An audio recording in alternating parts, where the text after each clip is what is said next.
Welcome to Hot Takes on the Classics, your gossipy gallop through the best books ever written.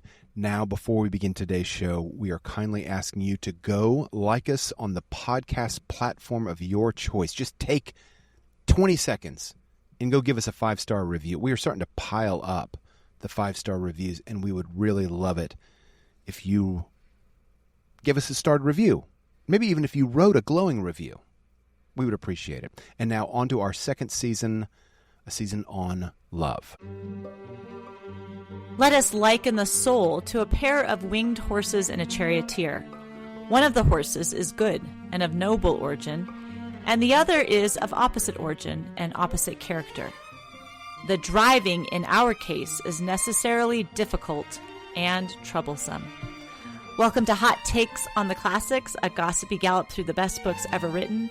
My name is Emily Maeda, and that was a quote from the Phaedrus by Plato. And I'm joined by Tim McIntosh for our season on love. Hey, Tim, I'm excited for you to take us through the Phaedrus, or is it the Phaedrus? Because we're confused. You and I, before this podcast, have both pronounced it Phaedrus. And we've looked it up. What is the proper pronunciation? I've heard Phaedrus. You've heard Phaedrus. We're probably just going to toggle back and forth between the two of them. Phaedrus. Phaedrus. Tomato, Phaedrus, tomato. What's kind of hard is that, honestly, it's very difficult to detect pronunciations in an ancient language. I think one of the best and easiest ways to do it is if you've got poetry that rhymes.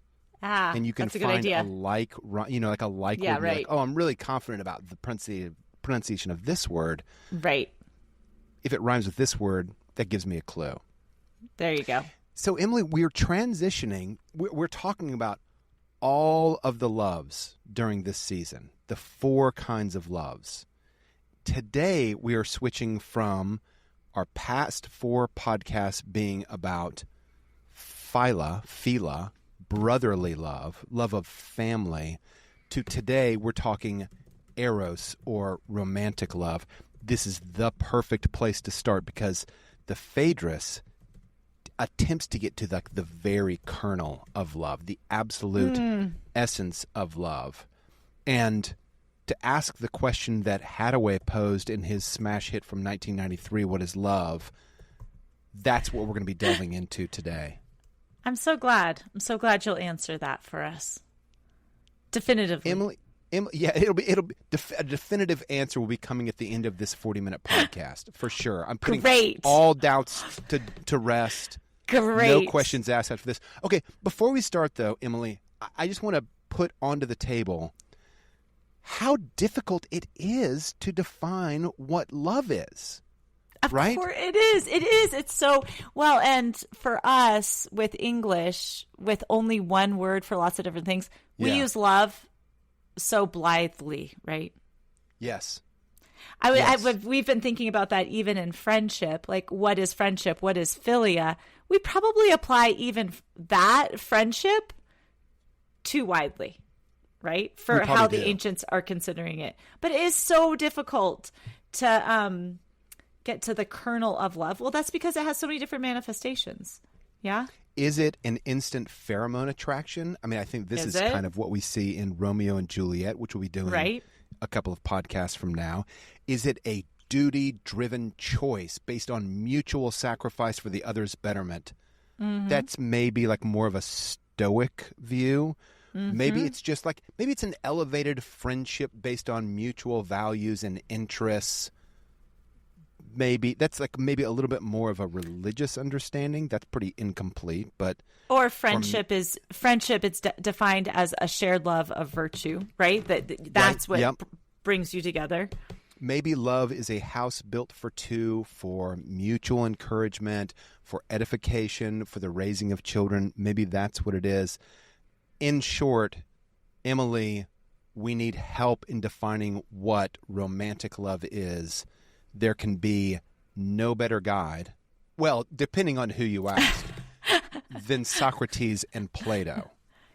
Now, so excited. This podcast is going to be really important also for this reason. Not only are we going to try to get down to the real kernel of what love is, but this is our first discussion about any of the three titans of philosophy from ancient Greece. Do you realize that? That's kind of amazing. You're right. Are you speaking of our previous season where we did war? Is that what you're speaking of? Yeah, you're right. Yes. We didn't talk about Socrates, Plato, or Aristotle. You're right. And, so this is kind of a moment we need to mark our calendars that we're finally getting to these three dealing titans. With the basis for Western thought. We're finally going to ask them. Glad we're going to ask them what they think.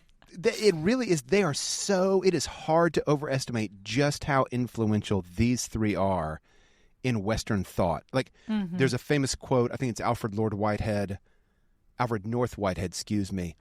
all Western philosophy is mere footnotes of Plato. To Plato? Yeah. Yeah, right? Yeah. So that's what we're getting into here. If you're unfamiliar with these three, like maybe you skipped your Philosophy 101 class in college, you're wondering, okay, how do I remember who comes first, who comes last? They are in reverse alphabetical order. Socrates. I never thought then about that. Plato. Right, yeah. S-P-A. Socrates, That's Plato, great. and then Aristotle. S-P-A. S-P-A. Emily, I'm going to start you with an 11-question quiz on these three great philosophers. It's going to start out easy. You're going to not have a problem at all. Should I not look at the notes? Do not look at our show notes. I feel like looking at the show notes is cheating. Okay, won't look. I think it is cheating. I think Socrates himself, the great ethicist, would have a difficult time if you did that. 11 questions. The last one is going to segue us into the famous Phaedrus dialogue by Plato starring Socrates. Okay. First question, layup question. I was charged with impiety and corrupting the youth of Athens and was sentenced to death by hemlock. Socrates, Plato, or Aristotle? Socrates. I was rumored to have been the teacher of Alexander the Great. Aristotle. Very good, 2 for 2. I believed knowledge began with sensory experience, what I can see, taste, and touch. Plato.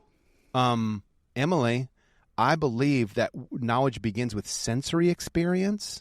Mm-hmm. That's Aristotle. Are you going to say Aristotle? Hold on. Okay, well, this could get into it. All right, keep going. Okay, I'll keep going. Number 4, I believe that the physical world is a shadow of eternal non-material forms.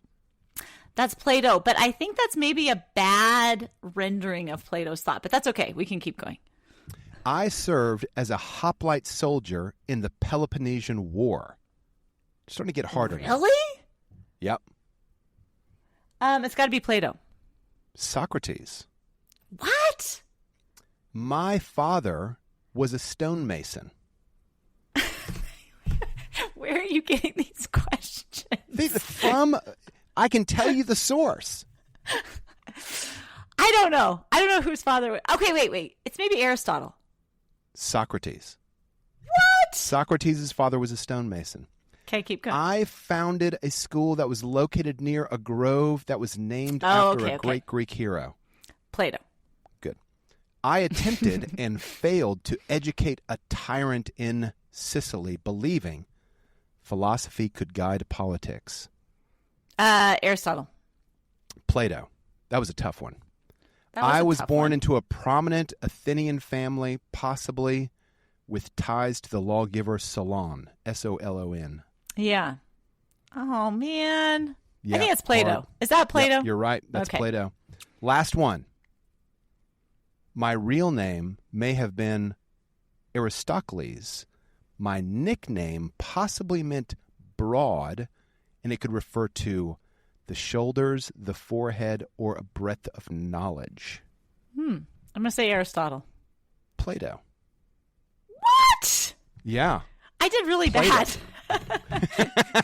Did really badly. Okay. Just goes to show that we read their works more than we study their biography. That's true. We do. Or is that just me? No, it's that I really love the biographical. Mm-hmm. But I do think I think all three of these characters would say, I would prefer you read my works Socrates didn't write any, but yes, to know my biography. So that was today tricky. we're discussing the last half were very tricky. We're discussing the dialogue Phaedrus. The name of most of Plato's dialogues comes from Socrates' primary conversation partner. So sometimes he'll be talking with like 6 different people in the Republic, etc. But oftentimes, if there's one primary interlocutor, that's what the name of the dialogue is. And in this case, Phaedrus is his friend who he is walking and talking to. So one word about the Phaedrus, like you're probably thinking, if you haven't read much Plato or any Plato, where do I start? I'm actually going to say the Phaedrus is probably your 3rd or 4th stop. I think your first stop is the Apology, is Plato's Apology. And part of the reason why is because it's believed to be one of the earlier dialogues that Plato wrote. You get a real sense of who Socrates is and what he stood for. And I think it's a little bit easier. I think the Apology is very easy to understand. Euthyphro also very easy to understand. The Phaedrus is a little bit more complicated. So I think like warm up a little bit. Start with the Apology, maybe start with Euthyphro, and then move on to the Phaedrus. But the Phaedrus should be on your Mount Rushmore. It should absolutely be on your list. I think with the Republic, with the Apology, and we could quibble about what the 4th would be. Can I ask you a question? Please. How do you feel about reading dialogues? You know, I'm thinking, or do you like reading certain translations or setups? Because I think in teaching Plato to students, one of the things, for me at least, that's confusing in helping them understand is the back and forth of the dialogue. And sometimes it's not noted, and so you're trying to keep straight who is saying what. So how do you think about that when you're reading the dialogues? Oh gosh, that's a hard question. What are the obstacles that students come across when reading dialogue? I think it's the back and forth and keeping straight who is saying what. Oh, and is it like, okay, so let's imagine you've got 4 characters and the students are reading and they're like, wait, who was saying that? Where are we at? And what does he stand for? Whose voice is speaking? Yeah. I don't think there's any harm in the teacher prefacing, especially for like younger students, like high school. I would be a little bit reluctant to do this in college, in prefacing what the different characters stand for. So Thrasymachus is kind of a proto-Nietzschean, might makes right kind of guy in the Republic. I think it's important. Write it on the board, and so your students can go back and kind of look and say, oh, okay, Thrasymachus, he believes in might makes right. Sometimes you're going to have characters that are not really particularly well filled out. That's fine. They're just kind of part of the scenery. But I think for those who are going to really argue with, engage with Socrates, make a cheat sheet. I think that's a great way of going about it. Well, and I also tell them to mark it in their books because it's actually the physical reading back and forth, keeping straight who is speaking where. Do you know what I mean? That is difficult in the dialogue. So if that strikes you, don't be put off by that, because I think it can be tricky to keep straight. Now, is Socrates speaking or is Phaedrus speaking? Who is speaking, right? Who's doing which? The Benjamin Jowett translations that I have always have the name of the speaker. Okay, that was my question. Every line. Yeah. Because that doesn't always happen. A lot of translations doesn't don't always do that. happen. So that's what I was looking for. My hunch is that that's probably not part of the original text. Don't quote me on that. No, I'm sure you're right. Those were inserted by an editor. Sort of public domain translations that you can find online, they never have it. It's not clear at all. So if you read them online, it can get really tricky. But everyone should buy a used copy of the Benjamin Jowett translations. I think it's in its 3rd edition. It is the standard for reading Plato.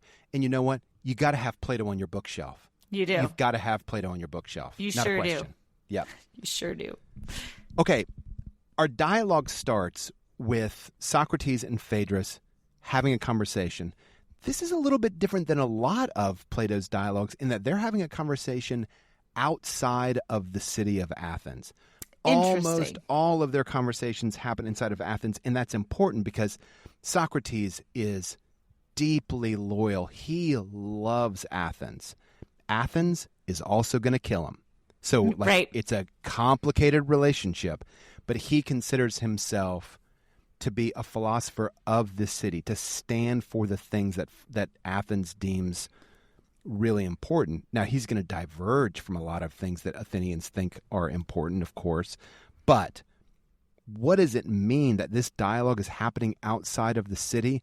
That's a question maybe for like a 5-hour podcast. I was going to say. Yeah. Since we're doing a shorter podcast, I think we put it to the side and just say it's worthy of note and consideration.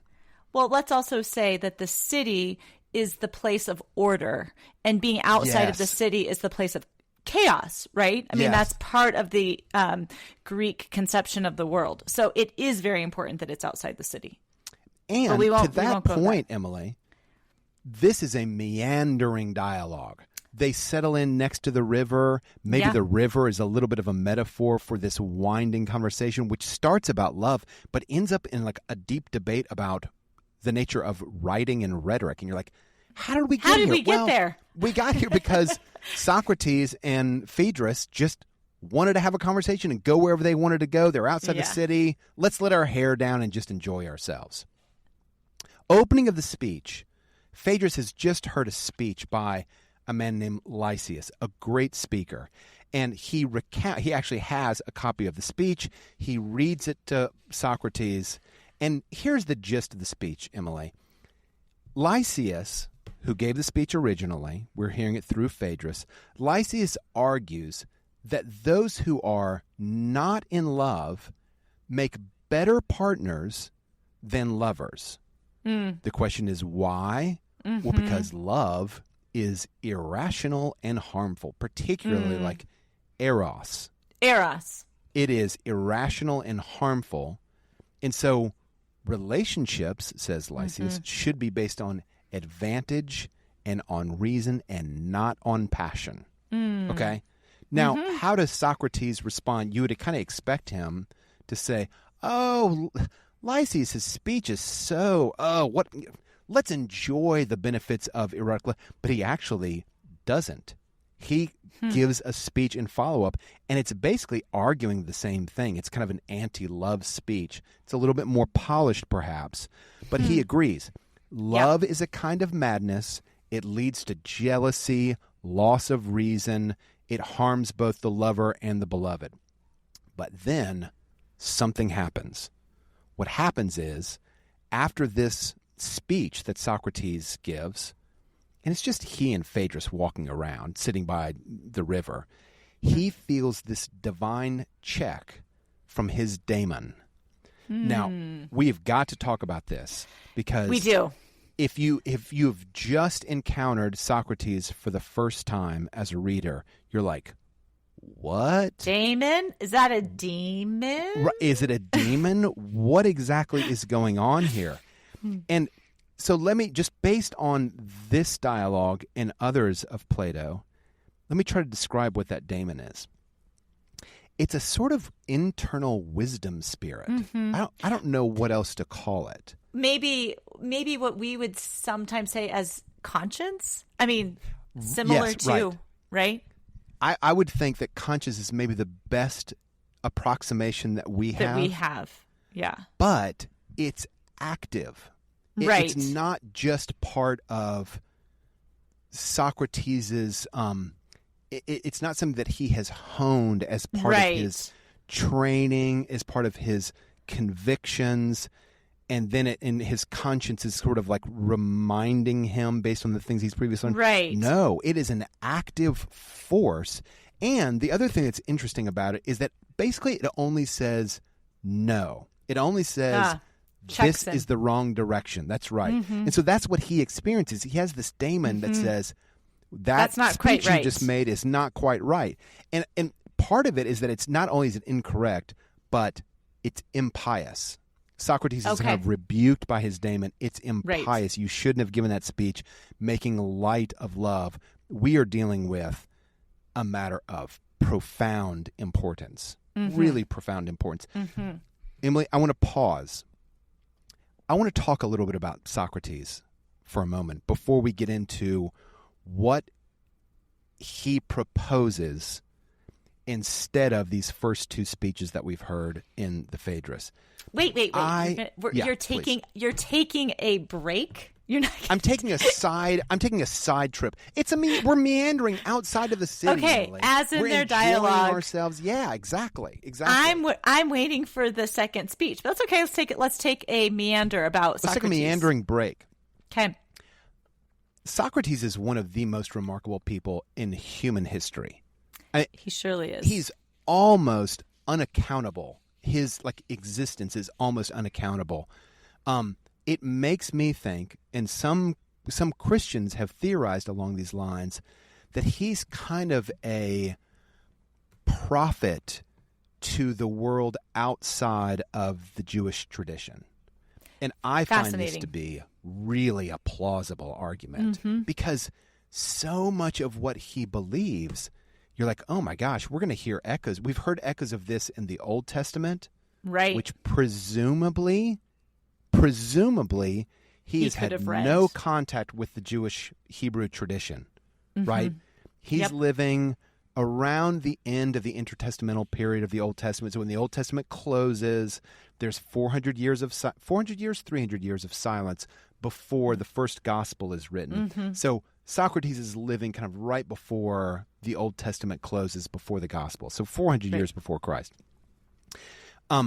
There's so many things that are part of his teaching and his way of life that, oh my gosh, there's such deep resonance with Christianity, which is yet to come. Here's a quote, British historian George Grote. Quote, "The life and death of Socrates formed the central turning point in the intellectual history of mankind." That's a crazy quote, but he's probably right. Another by Will Durant, the historian. Quote, "Socrates was one of the greatest of all men and one of the most clearly marked by instances in history of what the moral life may be. He taught philosophy by living it and died rather than renounce it."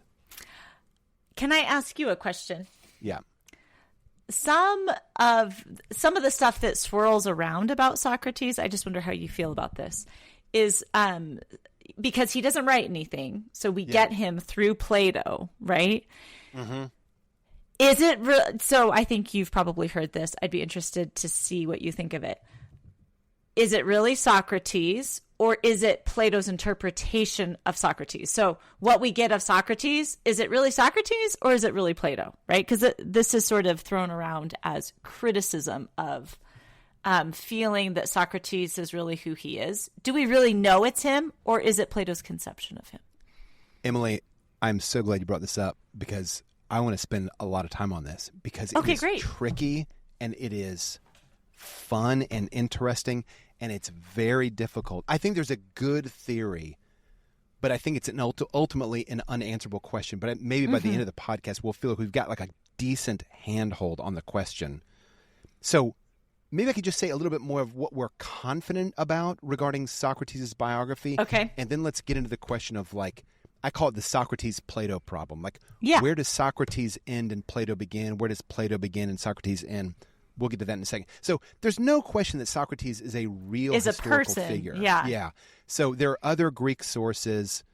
One of the most prominent ones is a Greek comic writer named Aristophanes, who writes Socrates into his play The Clouds, and he's very critical of Socrates.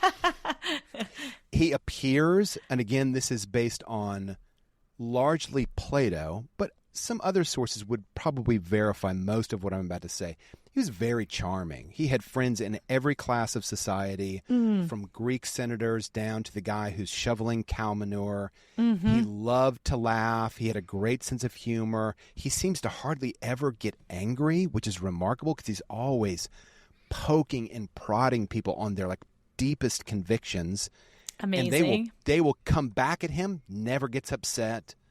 His method, the Socratic method of questioning, is almost always very polite, and it gives great dignity to people that even when he just roasts really their disagrees position. with.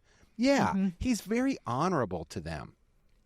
He was apparently quite the brave soldier, fought in the Peloponnesian War against Sparta. That is so wild. I never knew that he was in the Peloponnesian He talks War. about it in the Apology. Oh. And there's a How did I couple miss of other that? places where he's commended for his Bravery.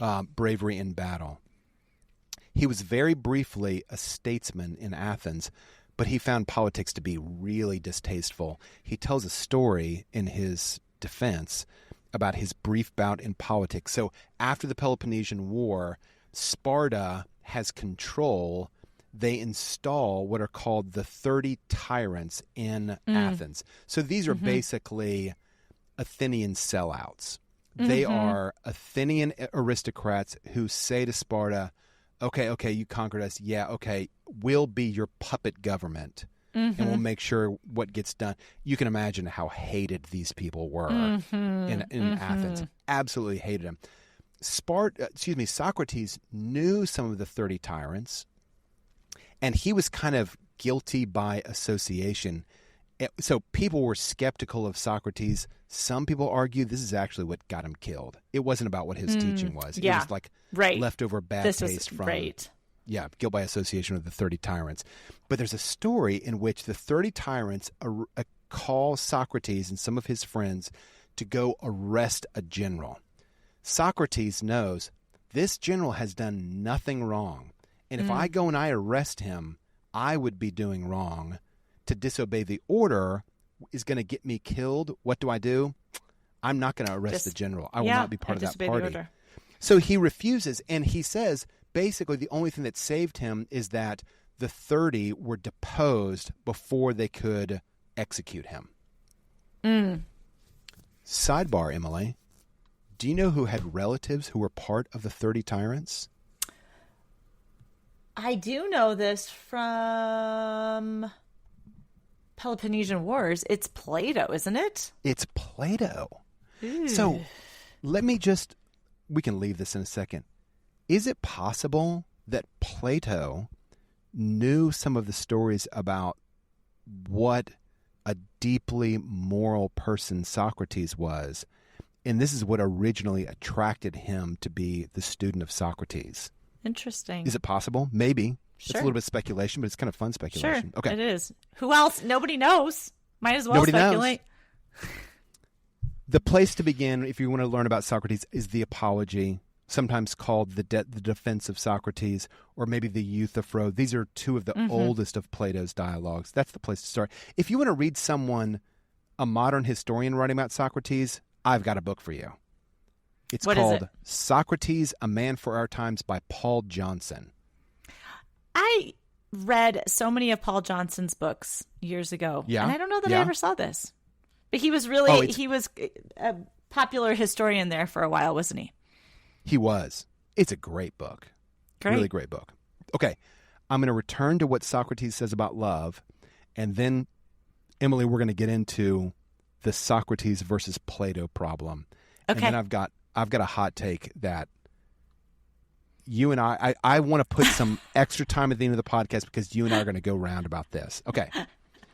Socrates gives a second speech, retracting his first speech.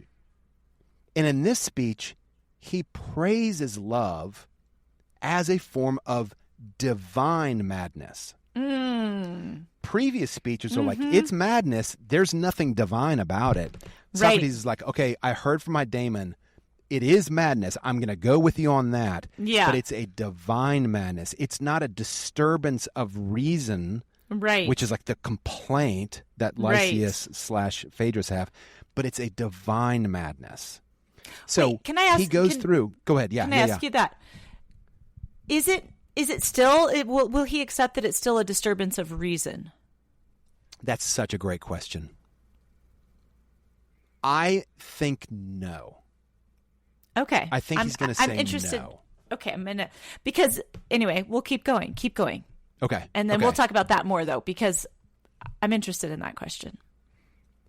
I am too. So in the speech, he kind of gives a little catalog of 4 different types of divine madness, and they're all prompted by gods, by Greek gods.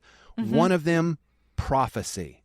Apollo inflicts his madness, and we get prophets. Right. Who can foretell the future, Oracles. etc. Oracles, exactly. There's the divine madness of purification, that's Dionysus. Poetry, those are the muses. Right. And inspiration. On our subject, love. Particularly Love is prompted eros. by Aphrodite and Eros. That's right. That's right. So love, says Socrates, is a divine madness that elevates the soul toward truth and beauty.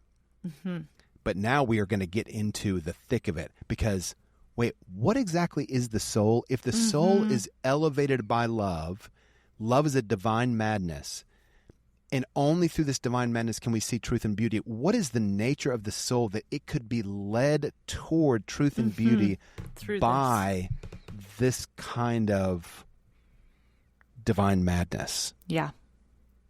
I'm excited to To hear. that, he gives, and for me, this is like one of the zenith moments. Like if you're to make a compendium of the best 100 pages, in in Western civilization, what we're about to talk about is going to take up at least 2 of those pages. It belongs in this book. It's really, really powerful. This is maybe something that people, even if they don't know that much about Plato, have heard, right? That's right. This is one of the things that people have heard, even if they haven't explored it in great depth, is the opening quote that I read, right? The myth That's of, right. The myth That's of right. the charioteer.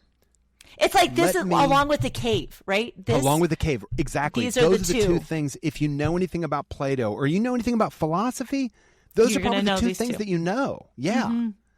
So let me just briefly describe what he says. It's this really powerful metaphor. And It then really is. I want to present the problem of who exactly is speaking here. Is it Socrates or is it Plato? Okay, but first, the myth of the soul as the charioteer. So the soul, says Socrates, it has 3 parts. A charioteer who is riding behind and attempting to guide 2 horses. One of the horses is noble and the other is base. So the base horse is unruly. These are our base desires. I want to rob someone. I want to eat all of the spaghetti bowl, not share it with my family. These are the base desires. This is an unruly horse. Then there are the good desires. Those desires that aspire toward a higher form of life, an ethical approach to relationships and to my duties as a citizen. And then in the kind of cockpit of the chariot is the charioteer, and the charioteer is reason. So, long quote, Emily, here it is. This is Socrates. Quote, "The task of the charioteer, reason, is to guide both horses upward toward the heavens, where the soul may behold divine things, truth, justice, beauty, and wisdom. In the divine procession, souls with well-matched horses rise easily and glimpse the forms. But for many, and we'll talk, what are the forms? We'll talk about that.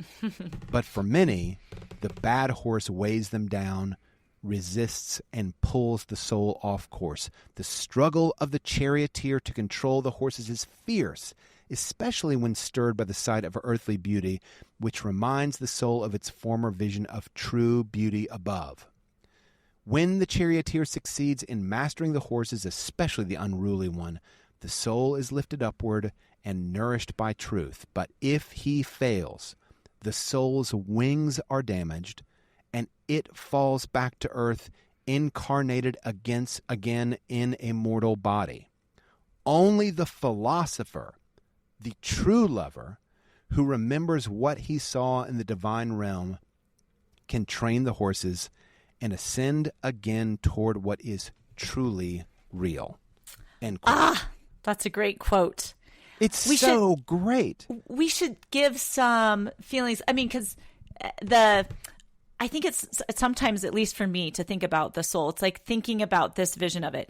3 areas. I mean, Lewis sort of develops this, but like your belly is the seat of the passions that can be unruly, right? Because that's like, you're hungry. I mean, it's not really bad. They're not necessarily bad. They're just, you're hungry, you're tired, you know. You don't desires want that horse rooted in the leading physical. the chariot. Exactly. And then the good ones are like your draw towards courage and self-offering love. Like we feel that, right? But they're kind of in your chest, like it moves your heart. I mean, I kind of feel these things. Do you feel these things physically? Oh my gosh, yes. Do you know what I mean? Gosh, yes, absolutely. But like stomach and chest. And so when Lewis says we are raising men without chests, that's what he's talking about. He's talking about those like good desires, those noble desires that reside within our, like that stir our hearts. The chest is where the kind of like business of understanding how to integrate the appetites with like the convictions. Exactly. They meet and do business in the chest. Exactly. So there's that. I mean, it really is an incredible vision that we got from Socrates, Plato, whoever. What is this? How many years? 2,500 years ago, right? 2,500 years ago. And that, I mean, it has really formed, like I feel this description very much within my body. Me I don't too. know if you do too.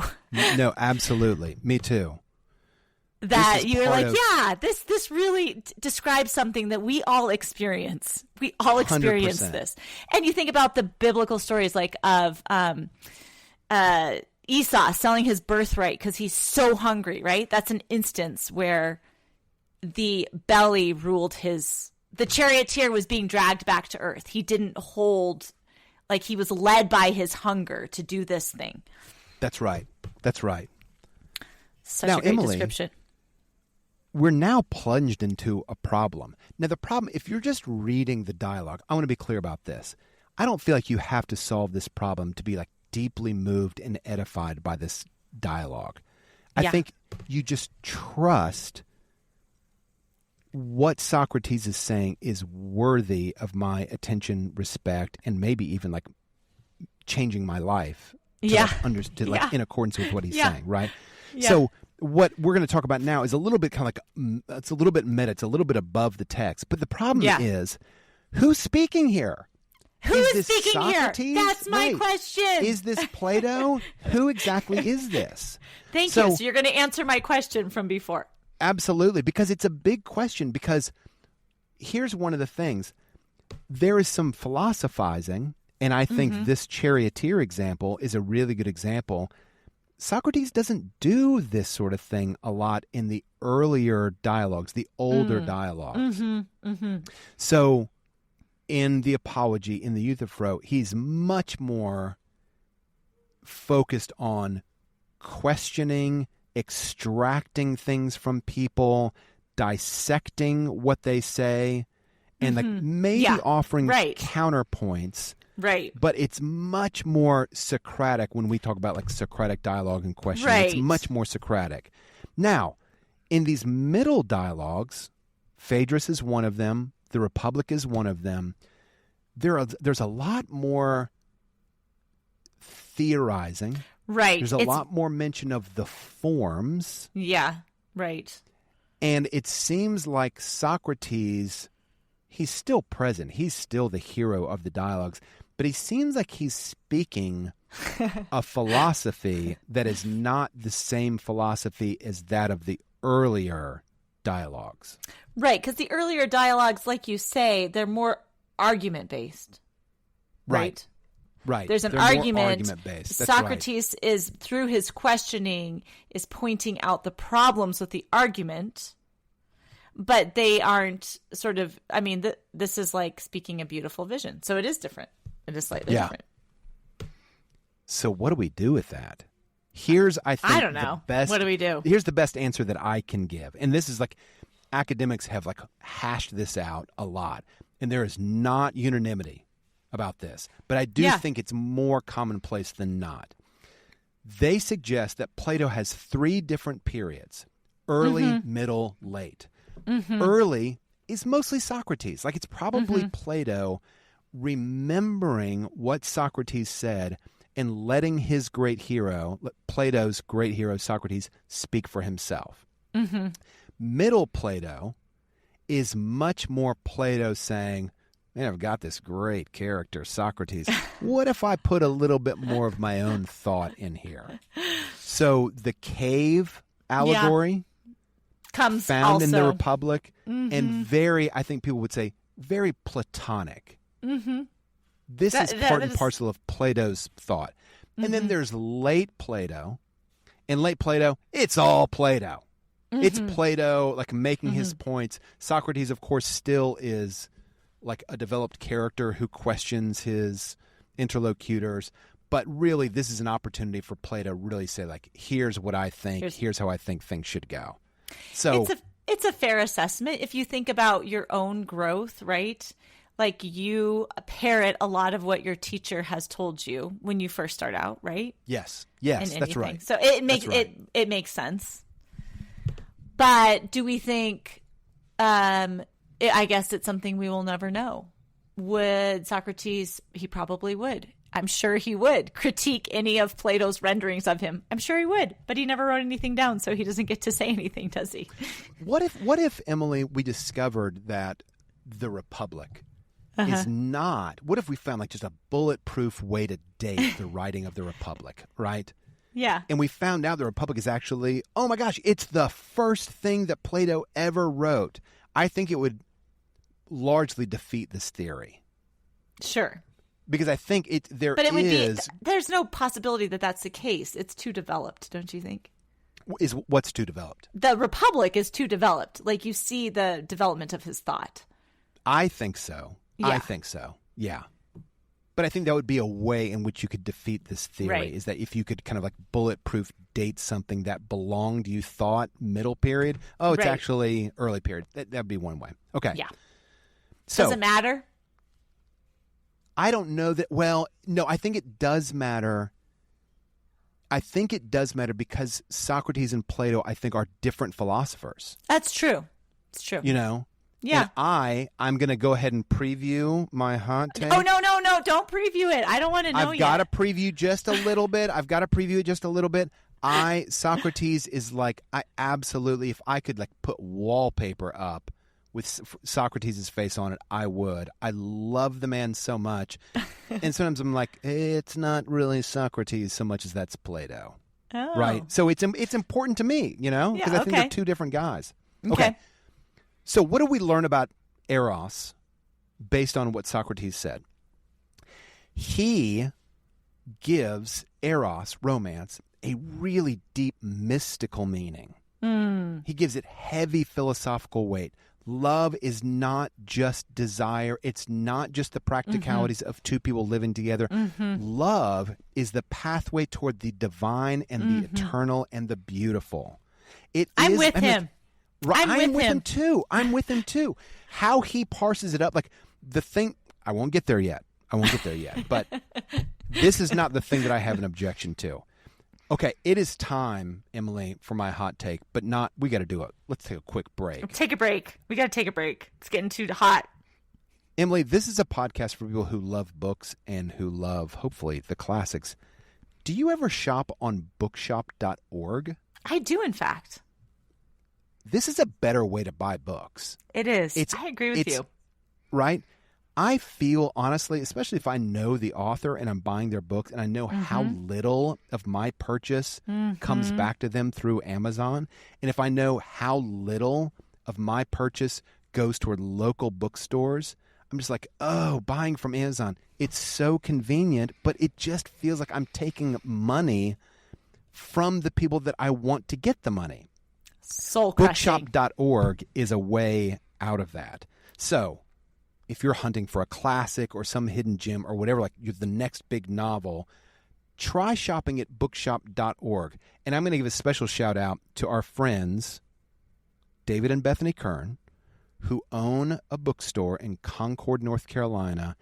If you go on bookshop.org, you can order specifically from local bookshops so they get a bigger cut of the money. So they are my kind of like default setting. If I'm going to order something from bookshop.org, it would first be delivered from Goldberry Books in Concord, North Carolina. It would first come from them if they have the book in stock. If not, it's going to come from bookshop.org. But yay for bookshop.org. Yay for bookshop.org. Okay.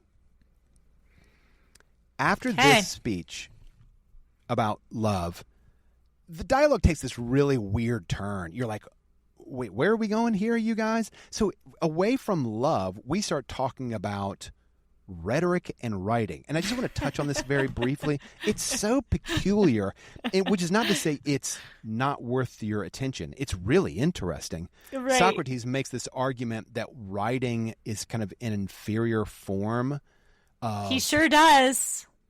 Because it's better for memory, but it's not really what he believes in. He believes in the dialectic. He believes in what you and I are doing. He is not crazy about speeches. He gives speeches, but he thinks if you really want to get to the truth, and getting to the truth is kind of the whole point, then what you need is you need to be in dialectic. You need to be in conversation with one other person.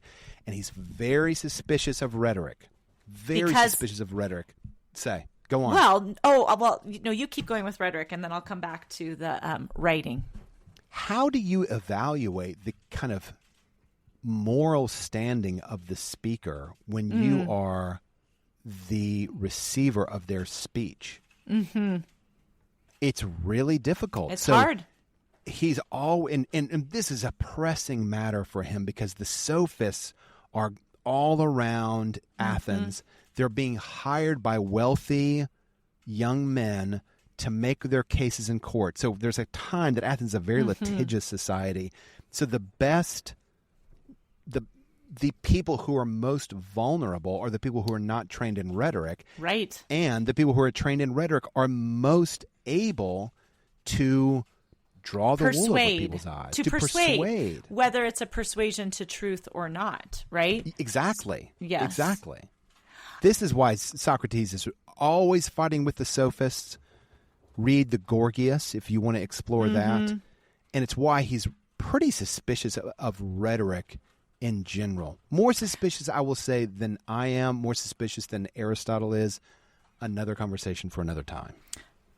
Suspicious. I mean, it's fascinating to see it here because Augustine says something really similarly to this too. I mean, rhetoric has its problems, right? It does. Because if you're not arguing to the truth, you can use it for really bad things. Augustine says kind of the same thing as Socrates. But it's interesting because Augustine was trained in rhetoric. I know it. I know it. It's so funny. I also love the fact that we think, we're in a period of great technological change. And I will never forget reading Amusing Ourselves to Death for the first time by Neil Postman. And he talks about the technological change of a poetic-based culture, which is what Socrates is living in, to a writing culture, right? Which is started with Plato and Socrates' great suspicion. And you're like, oh, right. And he's got a point. And the things that he's suspicious of, he was right about. Yeah. The fact that things wouldn't be held in memory, because that's part of what he says. And he's exactly right. Emily, it's time for my hot take. I'm really excited, but I'm a little bit worried. Are you? I'm a little excited? worried. I'm a little worried because you've really set it up that we're going to go round and round. Okay. Here's my preface. Plato's theory of the forms is one of the most enduring and inspiring contributions to the history of philosophy. If you know anything about history of philosophy, you probably are a little bit familiar with Plato's theory of the forms. Okay, what is the theory? Beyond the visible world lies a realm of perfect and unchanging realities. Justice, beauty, goodness. All earthly things are thought to be imperfect copies of these forms. So true knowledge for Plato does not come from the senses, but from the soul's recollection, remembering of the eternal forms. Okay, here's my hot take. Here we go. Okay. I've got to grant that the theory of the forms is inspiring It casts our thoughts up to heaven. It moves our thoughts toward above the physical world, to the metaphysical world. My hot take is the theory of the forms, though, is at a minimum a cause of extreme confusion. And at a maximum, it is actually philosophically destructive to the soul that is pursuing and the beautiful. Let's go on this. Part of this, Emily, I have to say, this is personal for me. It's so personal for me because I tried so hard to be a Platonist. Like for years, I wanted to believe in the forms. I tried to participate in the forms. I searched for beauty, and I understood that there was some sort of essence shared by a beautiful flower, a beautiful sunset, a beautiful statue, a beautiful horse, a beautiful gown. They all had to have something in common because this is like the program. If we say that there are beautiful things, these beautiful things must participate in some common essence. And I really do think this. That is one of the most confusing, at a minimum, it is confusing. At a maximum, I think it's actually kind of destructive. And I think no one actually believes in the forms, but everyone wants to hold on to the forms. Okay. Can we just step back here for a second? Here we go. So we were just at a classical education conference last week, and one of, I'm pretty sure, our mutually shared favorite speakers was D.C. Schindler. Right. Who is a deep Platonist. Okay. Keep going. So I understand. I know that I'm taking on like huge names. I totally know this. So he said, you were in the presentation with me. He said Plato's right about almost everything, right? Okay. So I have also just finished a book called The Matter with Things, in which Ian McGilchrist he's actually critical of the Western philosophical project, both Plato and Aristotle. So he doesn't reserve his criticism only for Plato. But I actually spoke to D.C. Schindler about this. And I said, well, so what do you make of this? And he said, there is a reading of Plato that is inadequate and reduces Plato's argument, but it's become so sort of woven into the experience of how people receive Plato that it almost needs to be dealt with because, like, I think what you're discussing here is maybe the like that kind of amateur reading of not Plato. Amateur. I'm not saying you're amateur. That is not right. what No, I'm saying. I understand. But it's the shorthand version. He said, look, this happens with Nietzsche. The will to power. The will to power has a shorthand version that is kind of in common parlance, right? That's what kind of it's traded in. And so he said, you kind of have to deal with it because it's there. Do you know what I'm saying? Right. Does that make sense? Yeah. You know what I'm saying? Yeah. So I think, maybe it's Plato, maybe the forms, maybe essence. I get your criticism here. And for sure, the reduced version of Plato does lead to dualism and a reviling of the material world. Which is what you're objecting to. You're objecting to that. That's my second complaint. That's my second complaint. Is that yeah, because if everything's only a shadow, then then this is necessarily of secondary importance, right? Right. The material world is of secondary importance, and it's corrupt. Yeah, and it's corrupt, and it's a declension from perfection. Right.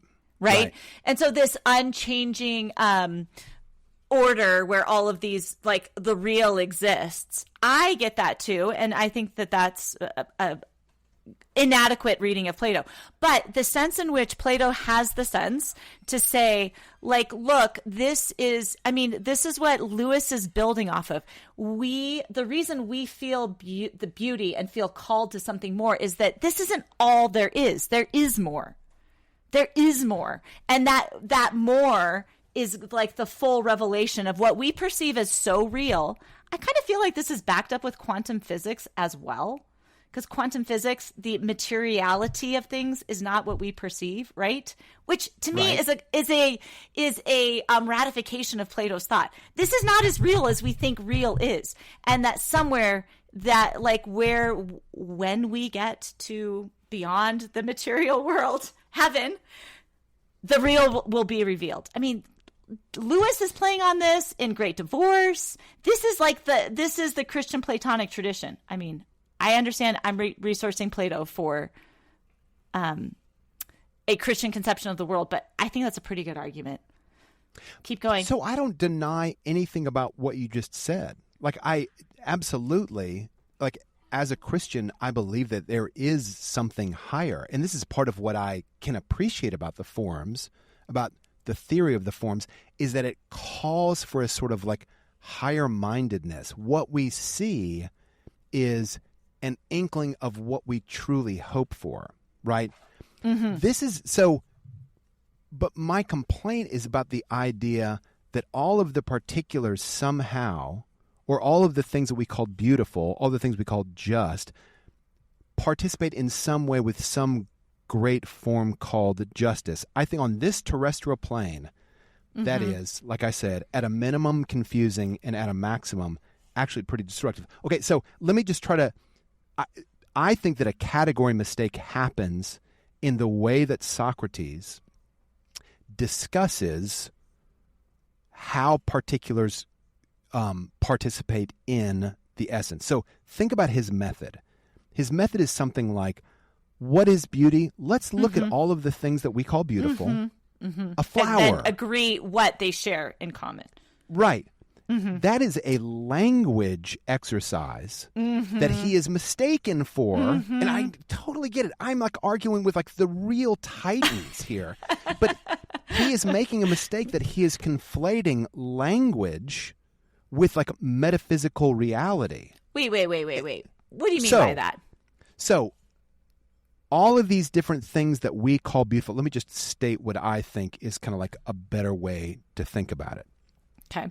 All of the things that we might call beautiful, we're using a word beautiful that context to context can change pretty drastically. The counter argument would be, okay, but let me show you the things that all of these have in common. And Emily, this is the challenge.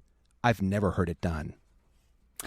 You mean, are you talking about when you get to essence? Because we can't really get into that here, can we? I mean, we're going to sidetrack the whole project of this. I know. We can't do it. But maybe this is a breakout podcast. I know. I was going to say my contention that this is a language exercise that floats over into metaphysics, and that is a huge chasm between. Okay, and that's your love for Wittgenstein too, right? I do. I love Wittgenstein, yeah, and honestly, this is when I say it's personal. I was trying so hard to be a Platonist, and when Wittgenstein said, wait, the way that we use these words are so context dependent for their meaning. Yeah. And if the context changes, the context around a flower, a sunset, the statue, the horse, then the meaning should also change. So we should not be looking for a common metaphysical essence that pulls from all these different contexts. Right. Our understanding of what is beautiful is context driven.